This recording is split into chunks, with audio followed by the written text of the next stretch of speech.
सुधन्वा की बातों से अर्जुन क्रुद्ध हो गए। उन्होंने बाण वर्षा आरंभ कर दी, परंतु हंसते हुए सुधन्वा ने उनके बाणों के टुकड़े टुकड़े उड़ा दिए।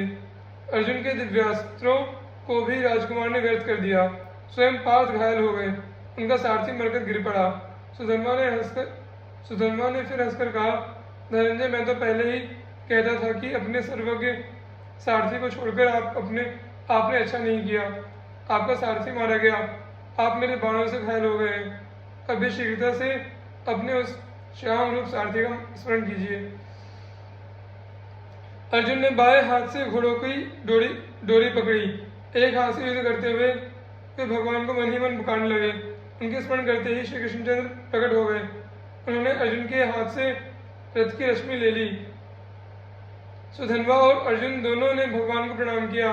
सुधन्वा के नेत्र आनंद से खिल उठे। जिसके लिए उसने युद्ध में अर्जुन को छकाया था, वह कार्य तो पूरा हुआ। कमल लोचन श्री कृष्णचंद्र आ गए। उनके दर्शन करके वह कृतार्थ हो गया। अब उसे भला और क्या चाहिए। उसने अर्जुन को ललकारा, पार्थ, आपके ये सर्वसमर्थ सारथी तो आ गए। अब तो आज मुझ पर विजय पाने के लिए कोई प्रतिज्ञा करें।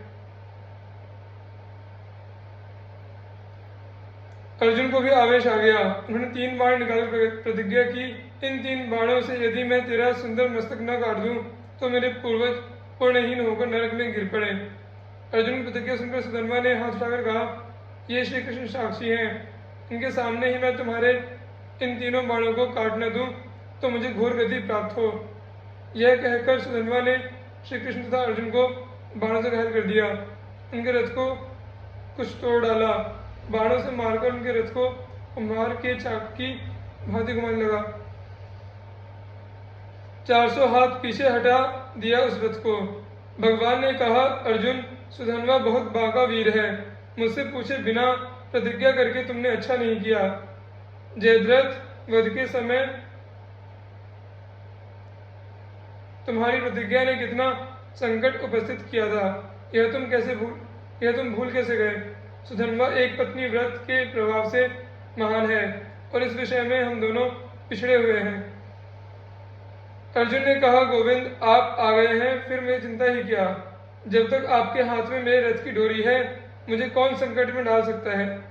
मेरी प्रतिज्ञा अवश्य पूरी होगी। अर्जुन ने एक बाण चढ़ाया।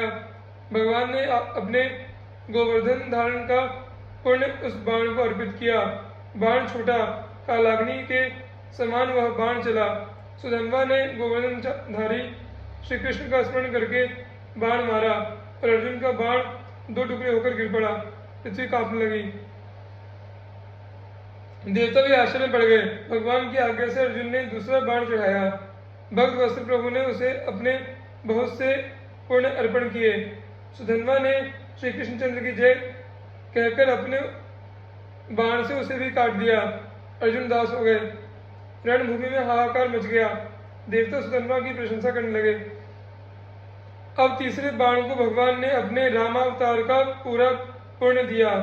बाण के पिछले भाग में ब्रह्मा जी को तथा मध्य में काल को प्रतिष्ठित करके नोक पर वे स्वयं एक रूप से बैठे। अर्जुन ने वह बाण भगवान के आदेश से धनुष पर चढ़ाया। सुधन्वा ने कहा, नाथ, आप मेरा वध करने स्वयं बाण में स्थित होकर आ रहे हैं, यह मैं जान गया हूँ। मेरे स्वामी, आओ, रणभूमि में मुझे अपने श्री चरणों का आश्रय देकर कृतार्थ करो। अर्जुन, तुम्हें धन्य है। साक्षात नारायण तुम्हारे बाण को अपना पुण्य ही नहीं देते, स्वयं बाण में स्थित भी होते हैं। विजय तो तुम्हारी है ही, किंतु भूलो मत, मैं इन्हीं श्री कृष्ण की कृपा से इस बाण को भी अवश्य काट दूंगा। बाण छूटा। सुधन्वा ने पुकार की, भक्त वत्सल गोविंद की जय, और बाण मार दिया। भक्त के प्रभाव को काल देवता रोक ले, यह संभव नहीं। अर्जुन का बाण बीच में से कटकर 2 टुकड़े हो गया। सुधन्वा की प्रतिज्ञा पूरी हो गई। अब अर्जुन का प्रण पूरा होना था। बाण कट गया पर उसका अगला भाग गिरा नहीं। उस आधे बाण ने ही ऊपर उठकर सुधन्वा का मस्तक काट दिया।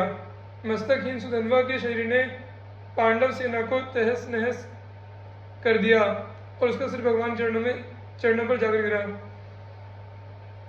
श्री कृष्णचंद्र ने गोविंद मुकुंद हरि कहते उस मस्तक को अपने हाथों में उठा लिया। इसी समय परम भक्त सुधन्वा के मुख से एक ज्योति निकली और सबके देखते देखते वो श्री कृष्णचंद्र के मुख में प्रविष्ट हो गई।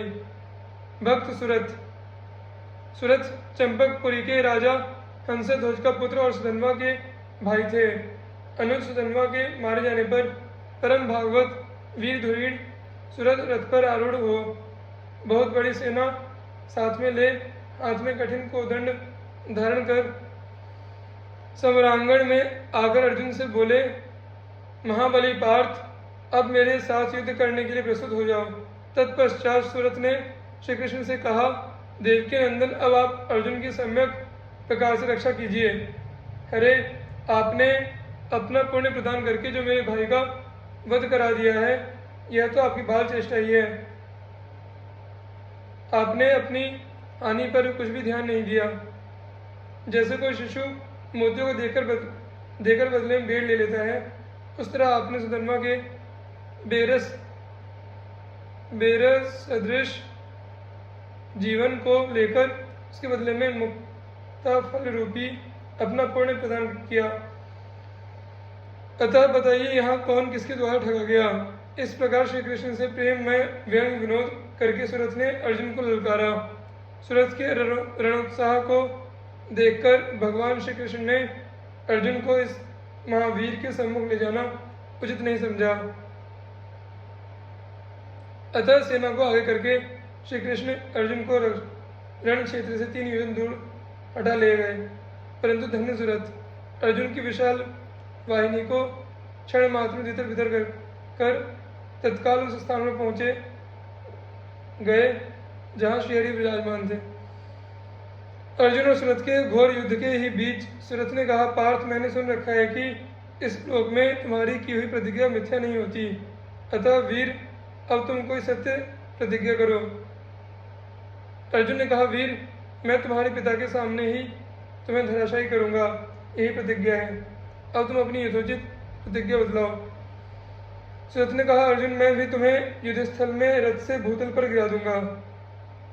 यदि मैं इस वचन को सत्य न करूं तो मेरा पुण्य नष्ट हो जाए।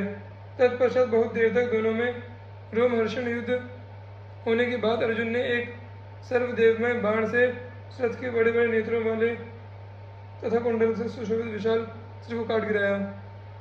भक्ति वचन को सत्य करने के लिए भगवान ने ऐसी लीला की कि सूरत का कटा हुआ सिर उछलकर अर्जुन के ललाट में जा लगा, जिसके आघात में मूर्छित होकर पृथ्वी पर गिर पड़े और वह सिर भगवान श्री कृष्ण के चरणों में गिर पड़ा। तदनंतर भक्तवत्सल भगवान ने अर्जुन को पृथ्वी से उठाकर रथ पर बैठाया और सूरत के सिर को दोनों हाथों से उठाकर देखने लगे। अर्जुन ने भी उस सिर को लेकर यह कहते हुए कि इसके समान कोई योद्धा नहीं है, युद्ध स्थल में इसकी वंदना की। इसके बाद श्री कृष्ण ने गर्भ जी से कहा, पक्षीराज वीरवर, सूरत के सिर को लेकर शीघ्र ही प्रयाग में डाल दो। इस सिर के स्पर्श से मेरा वह प्रयाग भी पावन हो जाएगा। प्रयाग मेरा कोश है, अतः इस वीर के रत्न रूपी सिर को उस कोश में डाल दो। श्री गरुड़ जी ने ऐसा ही किया। भगवान शिव ने सूरत के सिर को अपनी मुंडमाला में पिरो लिया। धन्य है सूरत और धन्य है उनकी वीरता एवं श्री कृष्ण भक्ति।